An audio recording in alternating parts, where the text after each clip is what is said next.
గణతంత్ర దినోత్సవం వేళ కేంద్ర ప్రభుత్వం పద్మ పురస్కారాలు 2026కు గాను ప్రకటించింది.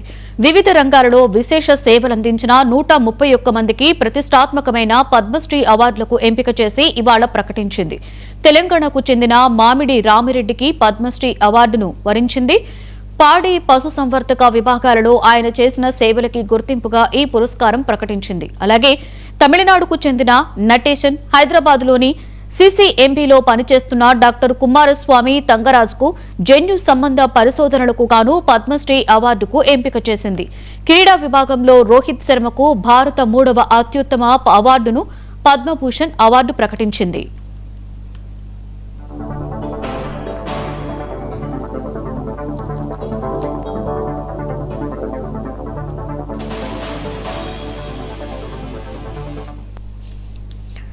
గణతంత్ర దినోత్సవాన్ని పురస్కరించుకుని కేంద్ర ప్రభుత్వం పద్మ పురస్కారాలు 2026కు గాను ప్రకటించింది. వివిధ రంగాలలో విశేష సేవలందించిన 131 మందికి ప్రతిష్టాత్మకమైన పద్మశ్రీ అవార్డులకు ఎంపిక చేసిన భారత ప్రభుత్వం ఇందులో 5గురికి పద్మ విభూషణ్, 13 మందికి పద్మభూషణ్ అవార్డులకు ఎంపిక చేసింది. క్రీడా రంగంలో రోహిత్ శర్మను భారత 3వ అత్యుత్తమ పురస్కారంతో సత్కరించనుంది. సినీ నటులు మమ్ముట్టి, ధర్మేంద్ర, సిబు సోరెన్ కు పద్మభూషణ్ అవార్డులు దక్కాయి.